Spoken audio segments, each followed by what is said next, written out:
Fighting was fierce as Allied troops battled house to house and town to town in the days following the invasion. Despite heavy casualties, the Allies soon had the upper hand. The Nazi war effort was beginning to collapse. This news swept Paris, where the city erupted as everyday citizens joined with the resistance in rising up against their Nazi occupiers. Fear and anguish turned to joy and elation as the last German forces evacuated and the first Allied tanks appeared. What had seemed impossible to even dare think in the darkest days of the Blitzkrieg had unbelievably come true.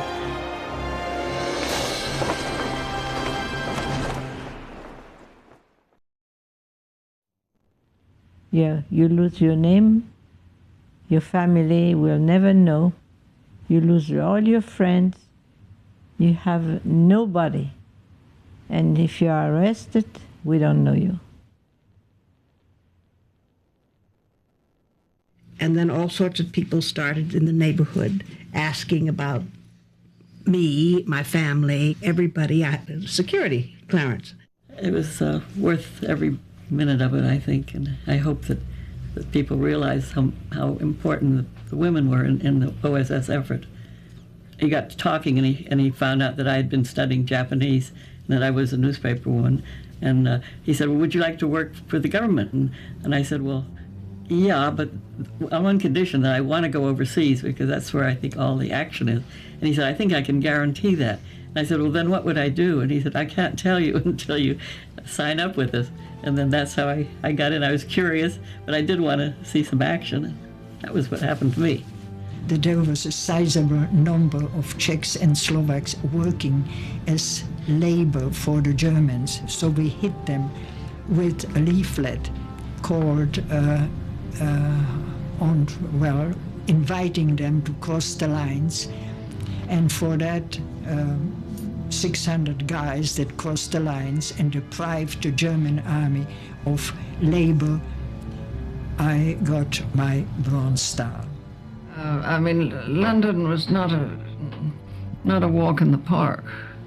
We had the V1s, V2s from 40s, and a few Dorniers, Junkers, and I mean, the London docks were known as Buzz Bomb Alley, and it really wasn't fun. But I mean, we were all fatalists, and if your name's on it, so be it. If you survive, well, lucky you. The story was, if you heard a V2, chances are you'd survive. If you didn't, it didn't matter anyway, because you'd be gone. The V1s were nasty. They really were. Very nasty. You all didn't have those, did you? No. But the King and Queen would always go, the flag, the royal standard always flew on Buckingham Palace. They'd never left London, and they would go down to where the worst bombing had been in person. And, oh, what a morale builder. And so would Churchill. Believe you me, the war plans, I think I'm right in saying the German war plans, are America was next. The U-boats were all ready, and if that had happened, you'd all be speaking German on one coast and Japanese on the other, probably.